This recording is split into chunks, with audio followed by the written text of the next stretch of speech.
Hi friends, wow, the sun is bright. Welcome to another video.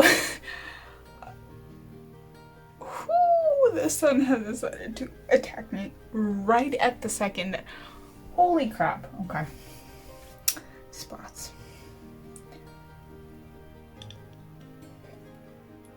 Before we get started, please remember to stay hydrated. Stay hydrated. Wow. So, Goodreads. Reading goals. Reading books. This is me talking about the books that I read this year because I have surpassed my Goodreads goal. So my Goodreads goal last year was 50 books. Then it went down to 45. And then it went down to 35, I think. No, I think I stopped at 45. I capped it at 45. But I read only like 40 something books. I didn't reach 45. So this year I was like, you know what? I'm probably not gonna get to 50. So I'm gonna put 10. It's a nice round number. It's all good. It's even. It's a very nice number. It's nice to look at.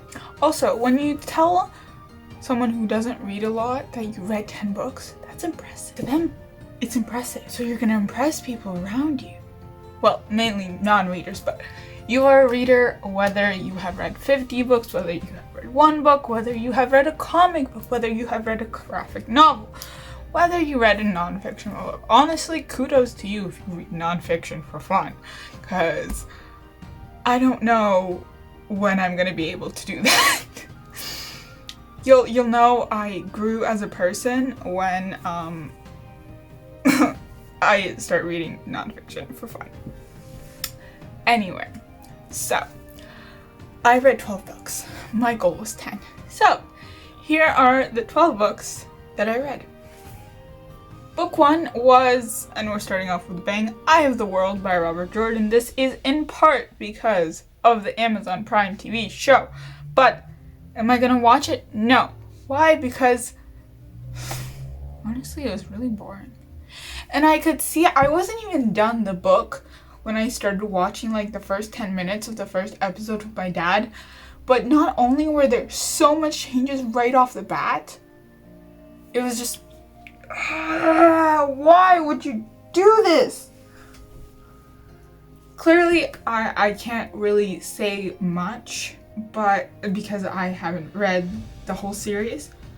But as someone who has read the first book, I have no further plans to continue with the TV show. I am going to continue with the series, with the book series, yes, eventually. I have book 2 sitting and gathering dust on my shelf. But alas, I am not continuing with the Amazon version.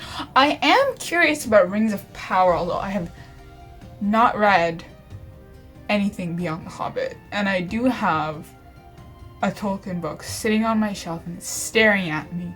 But that's supposed to be read like way after you finish Lord of the Rings. Anyway, so that was book 1. 5 out of 5 stars. I loved it. It's very Lord of the Rings reminiscent, which makes sense because I've read a lot of sort of things like a friend has told me that is very reminiscent of Lord of the Rings because it is essentially a love letter by Robert Jordan to Lord of the Rings, basically. And honestly, cool. I'm loving the village boys go on a grand adventure and have the time of their lives. Honestly, it's fun. The final battle is confusing as hell. I still don't know what the Eye of the World is.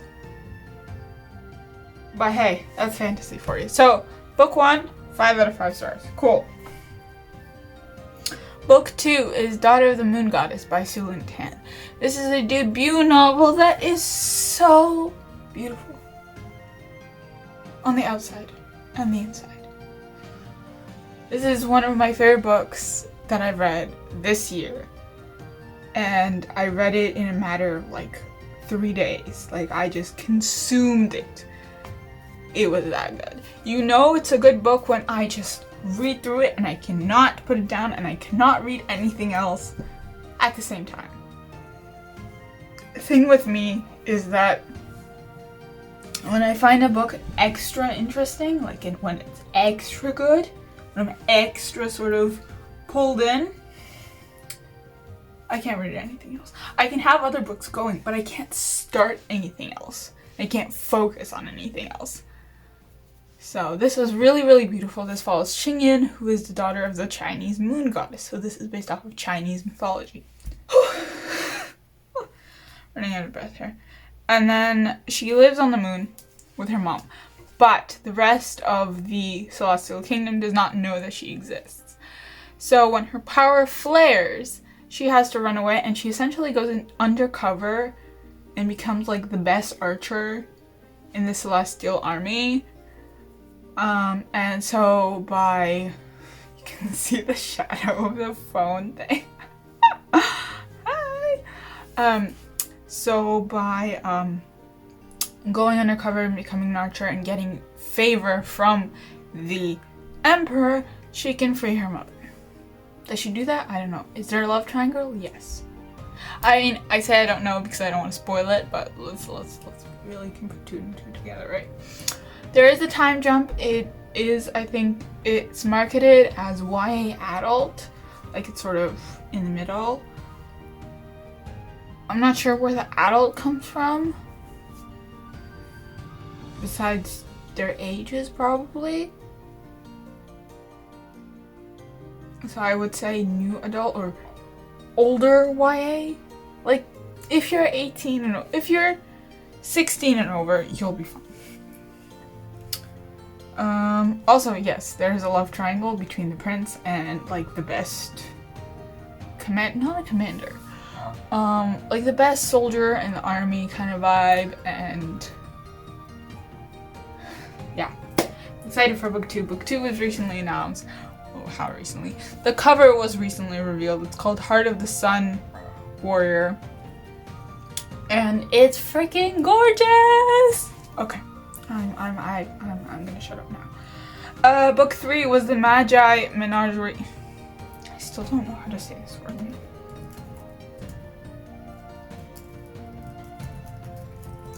Still don't know how to say this word. How do I say this word? Magi Menagerie by Kale Lawrence. This one I read as part of a book tour stop with. Get the name of the book tour. I'll put it somewhere. And I really love this one. This one follows Ezra, who is a young teenager, and him and his parents are on the way from Constantinople to Dublin. And on the way there, there's a train wreck. The same train that Ezra and his parents are on. So Ezra survives, his parents don't. And he discovers that his parents are, how do I even explain this? I didn't think this through.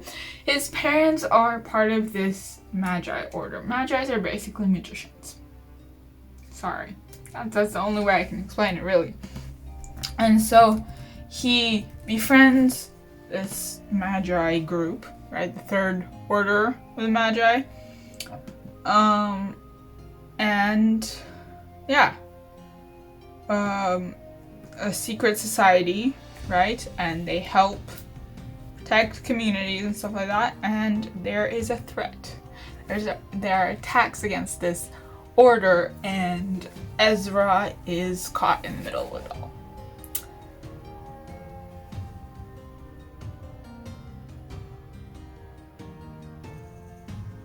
Damn. This was really, really fun. I was hooked from the start. I think Kale really has a talent in regards to creating characters that you really want to root for. I really love the found family element. So much fun. I rated it 5 out of 5 stars. So good. I really loved it. It was fantastic. And I cannot wait for book 2, which is the Magi Manifesto, and comes out in December! Here's the cover! It's beautiful! Illuminati! Ah! Book 4 is the one and only The Hobbit by J.R.R. Tolkien. This one, 5 out of 5 stars out the top. I knew it was going to be 5 out of 5 stars before I read it, and I actually didn't read it. I listened to it, which I still count as reading, but, you know, I'm not reading it, I'm listening to it, so. I did get through the audiobook, all 10 hours. Although it did take me a while to get through it because I would only listen to it while I was cleaning, and sometimes I'd forget, sometimes my phone wouldn't be charged enough, yada yada yada yada yada yada. So, all that fun stuff, right? 5 out of 5 stars. If you don't know what The Hobbit is, please get out of the rock that you're clearly living under. Like please, thank you very much. I don't know how to explain it.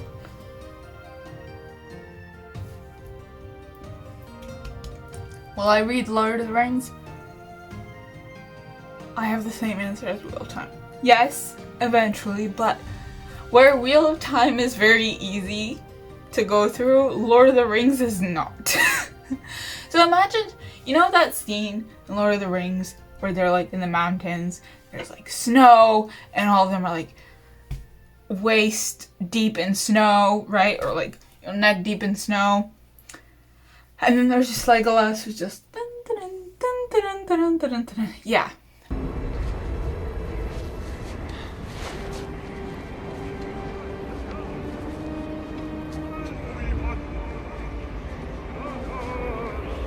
There is a fell voice on the air. It's Saruman! So Legolas is what it feels like reading Wheel of Time. Or at least the first book. And trudging through the snow is what it feels like reading Lord of the Rings.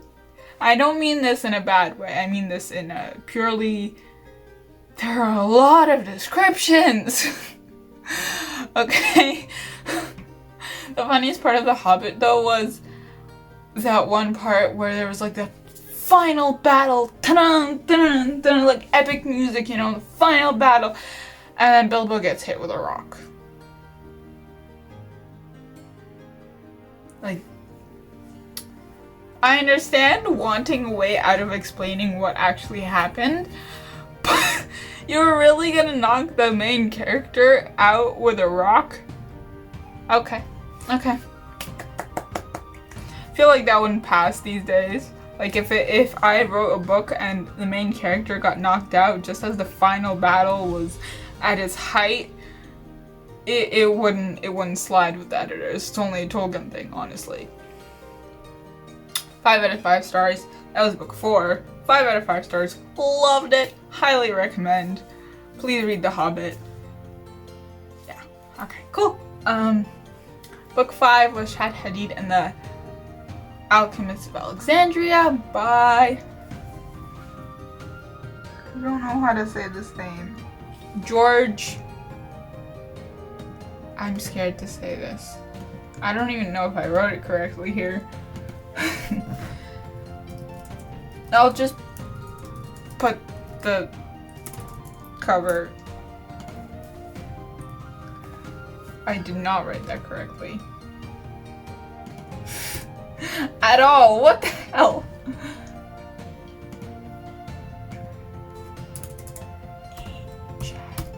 This is a middle grade debut, and I was middle grade fantasy debut, and I was kindly sent this to review an early copy, and I read it in like a day. It was fantastic. It was wonderful. It was like a warm hug, and I really needed that. This follows Chad, who is a young Lebanese boy who discovers that he has come from a long line of alchemists. Alchemists is essentially magicians, basically, but you use the ingredients around you, like different spices and stuff like that. So he gets sent to the Alexandria Academy. But upon getting to the academy, he discovers that no one knows what alchemy is, and that no one remembers his alchemy. So he shows the tricks to his friends, right?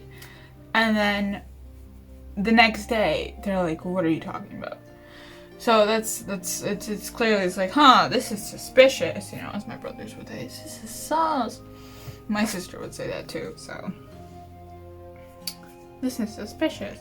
It was very suspicious, and it was really fun. This was a really fun book. This is, if you want a really cozy, sort of Middle Eastern fantasy, this one was really fun. Highly recommend, 5 out of 5 stars. I loved it. It was so cute. It was adorable. We love the character growth. We love the plot. We even love the fart jokes. Like, let's. I'll give this one a pass. It's the fart jokes.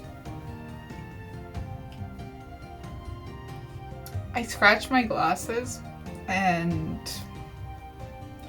yeah. Anyway, that was book 5. 5 out of 5 stars. I loved it. Book 6 is 6 of Crows by Leigh Bardugo. No, I did not do this on purpose.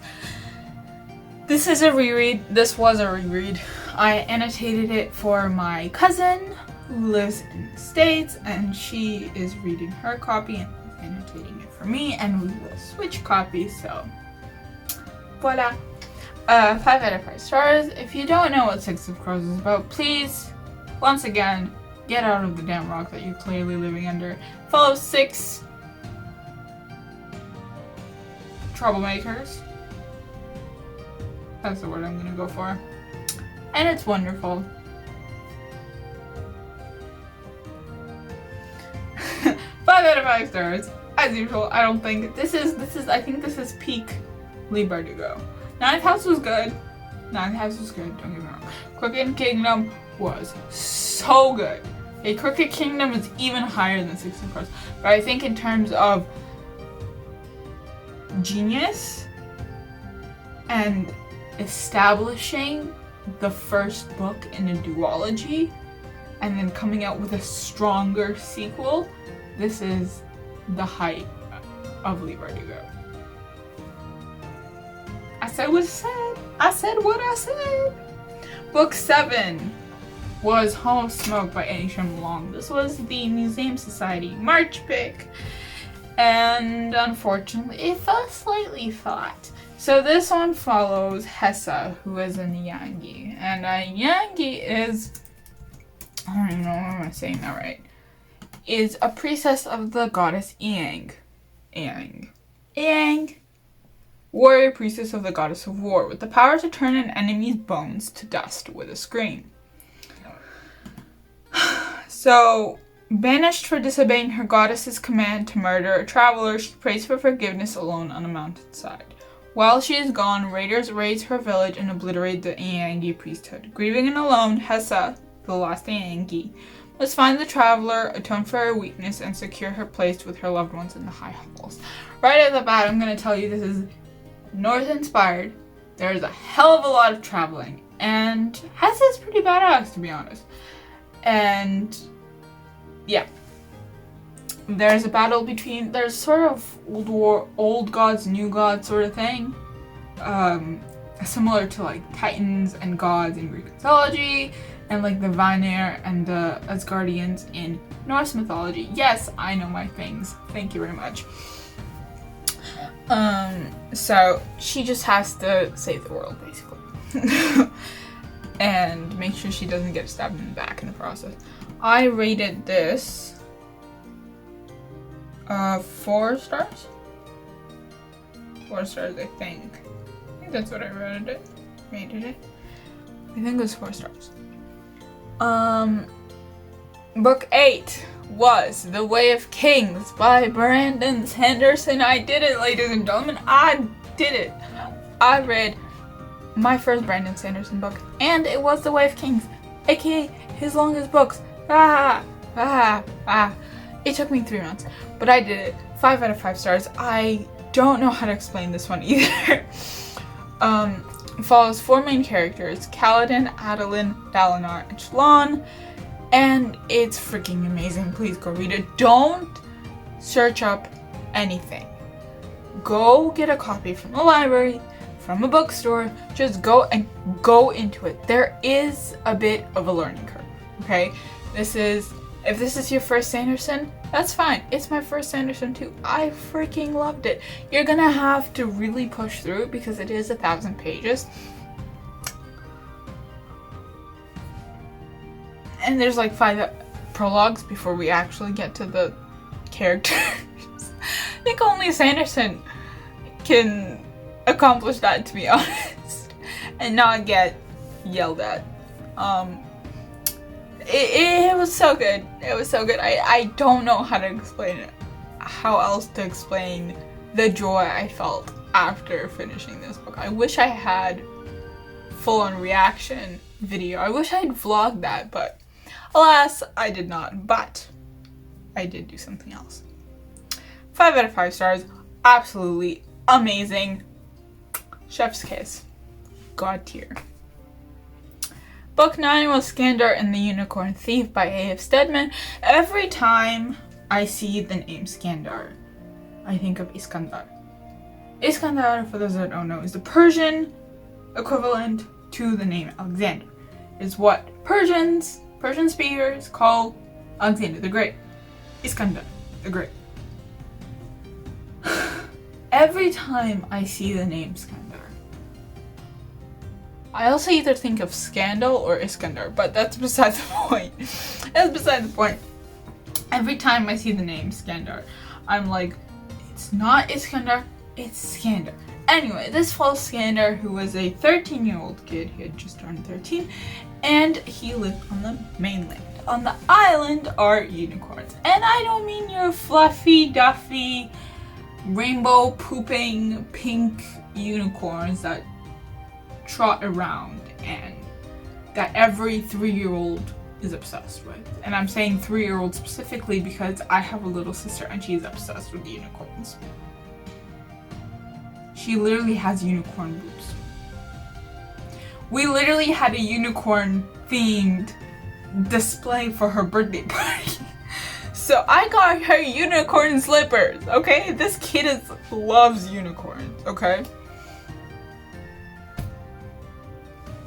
Anyways, so on the island are unicorns, and every year you have to pass this exam called the hatchery exam. Once you pass it, you get sent to the island and you touch the door, sort of like in Encanto, like when they touch the door and they get their powers, but in this case you touch the door and if it opens, you can go in and find a unicorn and hatch it. And as I mentioned before, unicorns are not the lovey-dovey, puffy creatures. They are scary as hell. So things happen and Skandar gets on the island. And there's a malicious plot. People are going missing. Unicorns are going missing. The most powerful unicorn in the world went missing in the first couple of pages of the book. Wow. Who's behind it all? We don't know. I guessed it halfway through. Y'all don't know. Basically, I'm gonna say that my rating was 4 out of 5 stars. It felt predictable. It was good. I'm trying to get my brother to read it. It felt predictable, unfortunately. It was right there. Like it was right in front of me, you know? So like it felt so predictable that I was like, okay, this is the person who is the Weaver, who's the ultimate bad guy, and this person is actually not dead. Voila. 4 out of 5 stars. I predicted it. It was fun. I still recommend it though. Book 10. I'm going out of order here. Book 10 is Once Upon a K-PROM by Kat Cho. By the time you see this, my blog tour date might have passed. It might not. I'm not sure. I don't know when this will go up. But my book tour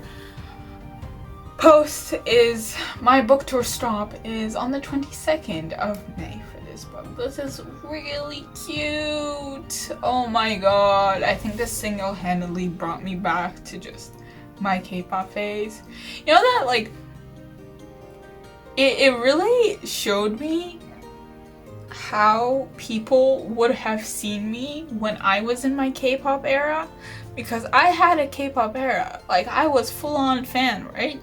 Like, I followed all the drama, I followed all the groups, I followed all the comebacks. I had V-Live downloaded. I re-downloaded it because I realized I kind of miss it, especially like the V-Lives. Like, I was a full-on fan. I had posters lining my wall, and then I took them down. I have a couple of albums, but they're hidden away. I've been to like 3 concerts. So like, I was a full-on K-pop fan. I knew dances. I still know them because dance is a fun thing I do. But like, I was a full-on K-pop fan. And reading this book, as well as like having watched Turning Red, which was really fun, highly recommend. When we were watching Turning Red, I turned to my mom like, is this what I was like?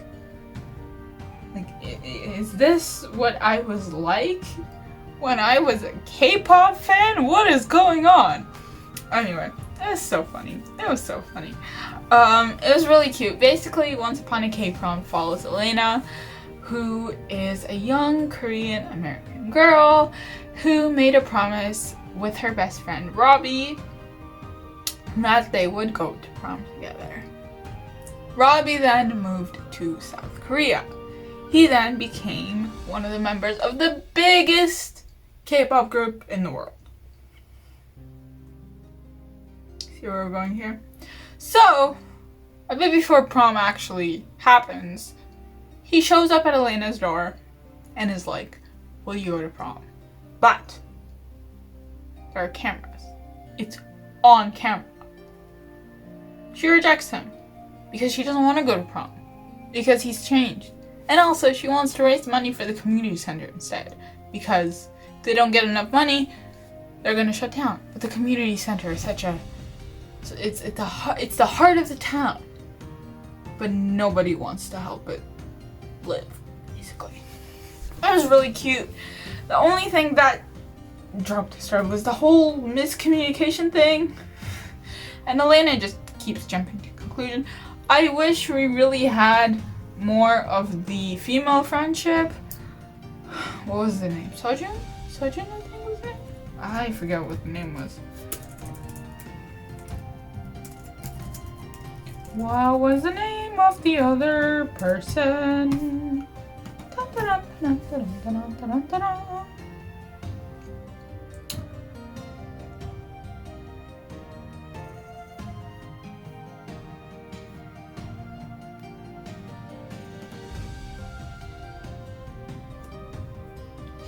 Yeah, anyways, you know what's funny is that I really like this book, and I didn't even get a prom. Hashtag class of 2020, y'all.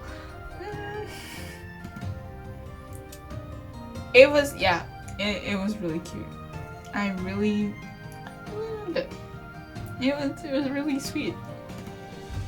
4 out of 5 stars. The next book I read takes the top of the pyramid. Really. It really does. Why? Because it's Words of Radiance by Brandon Sanderson. And listen, I ignored all the reviews saying that this is the best Stormlight Archives book ever! But now I am that person. Words of Radiance was such a step up from and it's not even, if you look at my ratings, you're gonna be like, you rated them the same. If I could give Words of Radiance 1,000 stars, I would do it. 1,000,000 stars, all the stars in the sky and all the trees on earth, I would give it all that. I have no words. I finished it on the 15th, 2 days ago, And I was in shock. I had a literal breakdown when I finished it. The good thing is that I actually read it on my Kobo, so I didn't have to carry around a really thick paperback book that was like bigger than my face. For reference, this is how big Way of Kings is next to my face. It is bigger than my face. Not that I have a particularly big face, but that's beside the point. 5 out of 5 stars. A million, all the stars in the sky. All the stars in the sky for this book. It was freaking fantastic. I loved every single bit of it. Well, minus the interludes. The interludes always throw me off, but at the same time, I just read them and then I'm kind of enjoying them, and then we get back to the main plot and I'm like, hi, main plot, woohoo! And then it gets back to the interludes and then it's just like going back home. Okay, 5 out of 5 stars. Book 12 was, I wasn't sure if I wanted to count this one because technically I didn't read all of it. I just read like every other chapter, but I'm just gonna go into it. The last book I read was Les Malheurs de Sophie by Comtesse de Ségur. This was a book I read with one of my tutoring students. Her mom actually suggested it. So what we did was we read a chapter together and then we did some work and then we watched a cartoon episode because there's a cartoon as well as a movie, but we watched the cartoon because it's actually in French, like it was produced in France. And it's accurate to the book. There's 3 books in this series. We're on the second one actually. We're on Les Petites Filles Modèles. Woo! So we read a chapter, I assign her the next chapter for homework, and once we come back the next week she explains the chapter that she read by herself. So I'm not gonna give this one a rating because I don't know how I feel about this one. There's a lot of, I don't even know how to explain this. Sophie basically is such a troublemaker. I don't mean like a troublemaker, like, oh, she painted on the walls. Oh, she hurt the cat. Oh, she, I don't know, accidentally broke the teapot. No. This girl literally set the, I don't even know, the hair of her doll on fire. And then she cut her own hair and then she shaved, she plucked her eyebrows. And then there's a lot of